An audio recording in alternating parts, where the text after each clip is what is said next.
Do sada smo se većim dijelom bavili predstavljanjem pomagala i aktivnosti psihosocijalne rehabilitacije koje čine sastavni dio neposrednog rada s korisnicima u stjecanju vještina nužnih za razvoj pismenosti, korištenje informatičko-komunikacijske tehnologije, snalaženje u svakodnevnim aktivnostima i sl.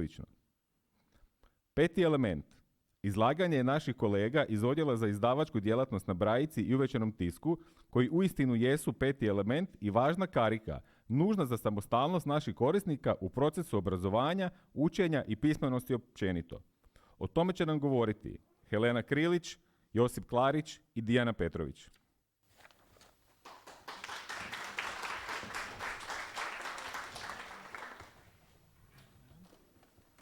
Dobar dan, ja sam Dijana Petrović, voditeljica sam Odjela za brajicu i uvećani tisak. Radim i istovremeno u odjelu kao adaptator za brajicu. Nastavnik sam kemije i biologije u našoj osnovnoj školi i u centru sam zaposlena 22 godine. Sa mnom je kolegica Helena Krilić, ona je nastavnica njemačkog u našoj srednjoj školi i lektorica u odjelu brajice i s nama je još i kolega Josip Klarić, koji je najmlađi član našeg tima, koji radi na adaptaciji i uvećanog tiska i brajice. Ja ću pokušati biti kratka, obzirom da smo krenuli sa pitama i janjetini, a 12 je sati, pa ću malo probati se ubrzati koliko ide. Znači, Odjel za brajicu i uvećani tisak, kraće zovemo tiskara, ali novi naziv koji kanimo dati našem odjelu je Odjel za prilagodbu i pristupačnost, kraće OPIP, što u biti dobro dočarava sve ono čime se bavimo. Odjel postoji već 45 godina i nastao je iz potrebe da se za učenike koji se školuju u sklopu centra izrađuju svi potrebni materijali koji trebaju učenicima, ali i ljudima koji sa njima rade.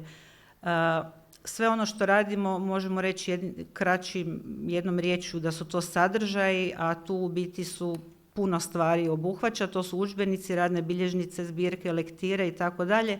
Znači sve ono što našim korisnicima treba, bilo za obrazovanje, bilo za rehabilitaciju. Većina naših korisnika, više od 80%, su učenici koji se školuju u redovnim školama i koji obilaze naše kolege rehabilitatori, edukacijski rehabilitatori. Formati u koje izrađujemo, znači već sve ovisi o njihovim potrebama, za slijepe to je brajica ili digitalna prilagodba, uz puno taktilnih prikaza, a za slabovine to je uvećani tisak. Ovo smo mi, znači ima nas svakakvih, čupavih, počešljanih, ali ono što je važno da smo svi jednako vrijedni i jednako bitni u cijelom tom našem timu. Ipak bi istakla trojicu kolega, to su Nino, Ivan i Nikola, koji su naši slijepi korektori za brajicu, istovremeno naši mentori u svemu što radimo za slijepe korisnike, i dvije gospođe sa lijeve strane, prva i druga, koja su s nama praktički od početka kako postoji odjel. One su cijelo vrijeme bile tu zaposlenice, ovih dana se s njima pozdravljamo, idu u mirovinu, a nama ostavljaju visoko podignutu letvicu zbog koje ćemo morati stalno na prstićima hodati da bi dostigli ono što nam ostavljaju u nasljeđe. Naš cilj je omogućiti korisnicima ravnopravno sudjelovanje u obrazovnom procesu, lakši put do samostalnosti, što uspješniju rehabilitaciju i aktivno sudjelovanje u životu zajednice. Kako do tog cilja? Jedan od načina je prilagodba sadržaja koji se lako razumije i koristi. Dakle, ta rečenica tako jednostavno zvuči i podrazumijeva se, ali u biti riječ prilagodba u sebi nosi puno toga i to znaju i kolege koji su ovdje u publici, da to nije samo nešto pretipkat na brajicu ili staviti veći fond i da je priča završena. Znači, jako je važno na koji način se sadržaj prilagođava, kako će se neka ogromna tablica razvući na 3 ili 4 brajeve tablice, kako će se neka slika opisati, koji segmenti te slike, hoće li se ona opisivati ili će biti prikazana na reljefnom prikazu i gdje će to sve skupa biti smješteno na papiru. Znači, na taj način omogućen je samostalnije čitanje, učenje i rad svim korisnicima. Time se otvara apetit za novim znanjima i vještinama i olakšava se nastavak obrazovanja. Sad ću pustiti filmić.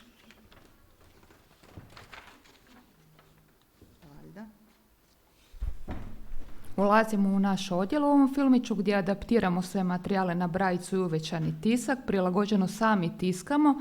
Ovo su sve naši uraci, uvećani tisak, sad će doći taktilna karta, to smo isto sami tiskali, pa recimo taktilni prikaz graha, svi poznamo taj pokus iz škole kako klija, radimo za slabovidne učenike, ovo su bilježnice, imamo 150 uzoraka bilježnica, evo jedne od njih, vidimo je na ekranu, lektire imamo više od 200 lektirnih naslova, ovo je još taktilnih crteža prikaza iz udžbenika kemije i to sve naravno radimo za više stotina naših učenika ili ovdje u centru Vinko Bek ili u školama diljem Hrvatske.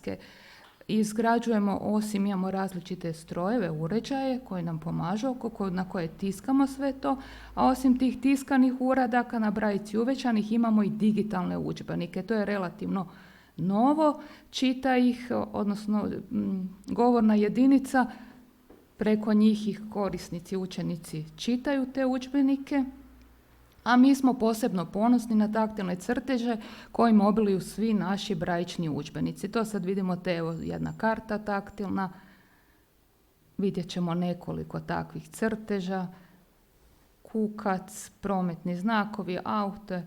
Uglavnom, to su sve stranice iz naših Brajevih knjiga. Glagoljica, istaknuta slova glagoljice, kraj toga natpis na brajici. I sad ćemo vidjeti jedan takav prikaz, taktilni grašak je na njemu. Kolega, dakle slijepi kolega opipava taj grašak da dobije sliku kako biljka izgleda i ima natpise na brajici gdje on čita nazive dijelova te biljke. I ovo su neki naši udžbenici, a od početka reforme, tu 2019. smo spomenuli, do sada smo prilagodili oko 1300 svezaka udžbenika, radnih bilježnica, zbirki, imamo više od 200 brajičnih svezaka i ova digitalna prilagodba koja je novija, 20-ak svezaka. Evo ovdje vidimo kako su udžbeniki iz matematike, iz engleskog jezika, to su oni udžbenici koji su nam najzahtjevniji za prilagodbu. Vidite kako su te stranice guste, popunjene i sad to treba prenesti na uvećano ili na brajicu.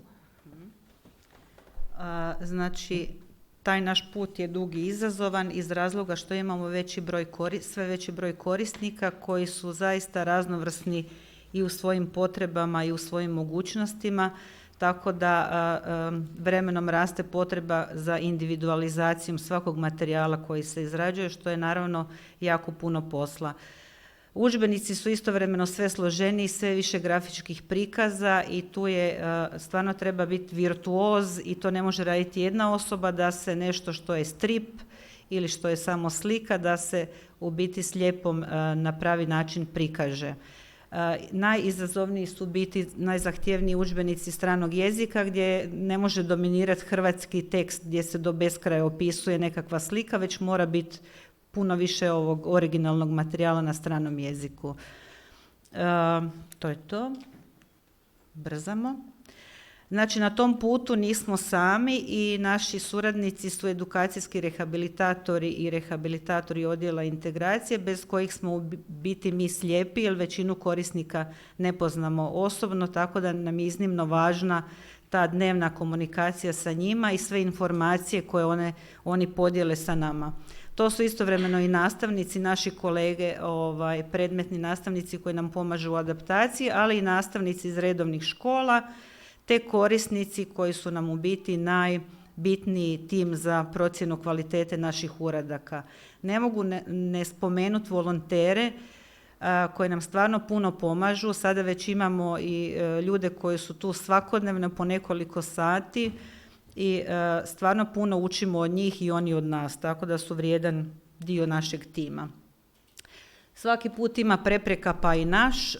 Učenik integriran u redovnu školu ponekad je izoliran od drugih učenika iz razloga što ima asistenta, što ima drugačije udžbenike i koristi pismo koje samo on poznaje i razumije. Evo, to je primjer takvog jednog udžbenika koji je zasićen, opće ta stranica na crnom tisku za videće dijete ima toliko puno informacija koje sad treba prenesti ili na uvećani tisak ili na brajicu i kad pogledate lijevo se vidi taj redovni udžbenik i desno kako smo ga mi prenijeli uvećano, odnosno na brajicu. To je ne znam je se to vidi na prvi pogled, ali to je izuzetno zahtjevan zadatak i što je kolegica spomenula, sa stranim jezikom su problem je opis svih tih slika, jer ne mogu biti na hrvatskom. Ok, ovaj naslov smo konkretno radili digitalno, jer u međuvremenu jedna učenica više nije mogla čitati ovaj uvećani tisak, a brajicu još nije znala, tako da je to već treća inačica istog udžbenika. Dakle, te prepreke smo djelomično otklonili time što smo iz ovog projekta nabavili uređaj koji se zove Spot Dot i na istom papiru ispisuje tekst na Brailleovom pismu i na crnom tisku izrađuje taktilne crteže u boji. Više će nam malo reći nešto o tom uređaju kolega koji na njemu radi, koji je na njemu crtao i radio. Hoću prvo pustiti film. Pa možemo. Evo sada gledamo filmić na kojem je prikazano kako se u programu radi sa tim uređajem. Znači to je Tiger Designer program. Nakon što smo otvorili dokument gotov. Pa ne treba, može onako prije, da. Znači nakon što smo otvorili već gotov dokument, možeš pustiti. Jer kad ne znam kad se vraća. Samo sam. Znači evo to je taj program, Tiger Designer 8, tu otvorimo taj file koji je već u PDF pretvoren, on ga odmah unosi, zatim pogledamo da li je sve dobro uređeno i samo stisnemo na print. Printer počinje prvo znači crni tisak i u boji printati.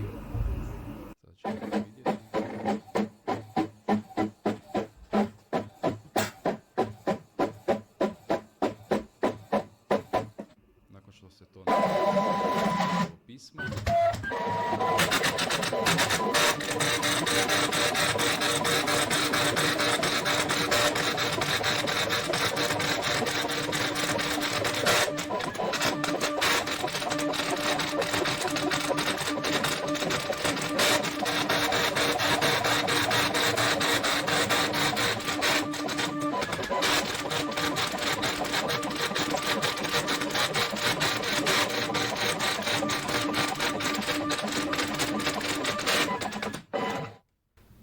Nekakve. Gotovo.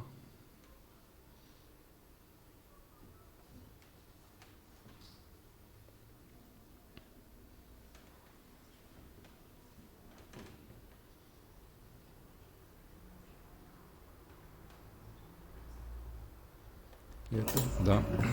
I sada ćemo još prikazati na sljedećem slajdu faze koje su potrebne da se neki zadatak može adaptirati.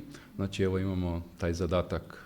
U ovom primjeru to je iz zbirke zadataka za drugi razred, iz matematike. Znači prvo u programu Adobe InDesign radimo uvećani tisak kako je potrebno, kako bi mogao i učitelj pratiti ono što je potrebno učeniku. Znači napišemo prvo u InDesignu zadatak, zatim radimo uz to i brajicu, zatim u sljedećem, znači trećoj fazi radimo u Adobe Illustratoru crteže koji su potrebni i nakon toga sve objedinimo i tako nastane cijeli zadatak koji je potrebno u PDF pretvoriti i nakon toga ide u software na Tiger Designer koji je onda potrebno isprintati na uređaj. Eto, toliko od mene. Hvala Josipe. Ja ću još malo. Pri kraju smo. Sadržaj izrađeni pomoću ovog uređaja omogućuju interakciju slijepog učenika sa drugim učenicima u razredu, a nastavniku lakše praćenje sadržaja koji slijepi učenik ima ispred sebe. Na taj način slijepi učenik nije više sam sa svojim točkicama. Većinu crteža izvan konteksta i bez objašnjenja slijepe osobe teško mogu razumjeti, zato im uz crtež treba dati i uputu. Ovdje ćemo vidjeti, stroj kolega ga je predstavio, kako mi na njemu radimo, ali svaki naš korisnik, dobivamo od njih, od korisnika povratnu informaciju, ili je to dobro, što bi trebalo drugačije, što njima još treba. U tu priču spada i onih 150 uzoraka bilježnica što imamo za slabovidne učenike, jer su potrebe, neko je slabovidan, ali to ne znači da svi trebaju istu bilježnicu. Tako i stvari koje izradimo na ovom stroju, vidjet ćemo učenika koji radi na tom jednom zadatku koji smo isprintali na spodotu koji smo dobili iz projekta. I u tom filmiću nam je bilo zanimljivo vidjeti, kad smo gledali mi filmić, kad je snimljen, kako smo svi euforični, jer mi isto direktno surađujemo sa našim korisnicima, oni nam dolaze i onda je bila korona, je bila izolacija, naši hodnici su bili prazni, više nije bilo djece, više nije bilo đaka i sad učenik dolazi za snimanje filma, odnosno zbog toga da vidi te materijale i vidjet ćete previše odrasli s njim, previše govore, smiju se. To pokazuje to i naše i veselje, a ne samo zajednički rad, nego i veselje što smo opet zajedno. Hoćemo reći da su nam nedostajali svih ovih godina djeca, odnosno korisnici u našim hodnicima. I kad se konačno pojavio jedan dječak koji ide u 2. razred, onda smo naš 6 snimali ovaj film i bili u sobi, tako da ima puno tih popratnih zvukova koji tu nisu trebali biti, ali u biti zorno dočaraju. Prvo, pročitaj zadatak. Ali u sebi. Obavezno u sebi, da. Šta bi sad si morali znati šta on čita? Znači, ovakva jedan pravokutnik. Hrapavi, znači 10 komada. Nečega. Ajmo vidjeti koliko čega onda ima. Ajmo vidjeti koliko ima zelene salate. I sad ovako prema gore ideš i probaš izbrojati te koji su hrapavi. Znači samo u ovom stupcu. 1, čekaj. Ajde ti sam. Sam najbolje. 1, 2, 3, 4, 5, 6. I to je to. 6. I znači koliko onda ima tih zelenih salata? 6. 6 imaš ciglica, a svaka ciglica šta kaže, koliko komada? Tu se vrati, vidi. 10. 10. Znači ako imaš 60. 60 zelenih salata. Prvo. Dobro, idemo dalje.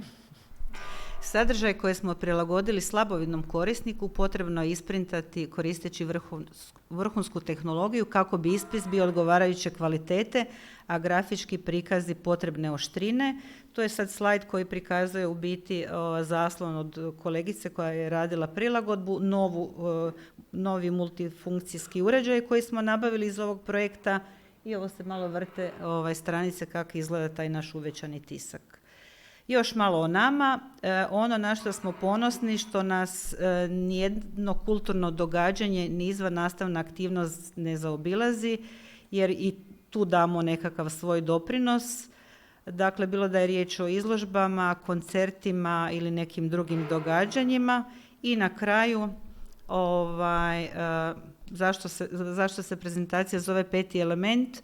Zato što naš odjel, znači, za prilagodbu i pristupačnost je oslonac svim programima i aktivnostima centra i omogućuje provođenje obrazovnih i rehabilitacijskih programa svih korisnika. Evo toliko, hvala.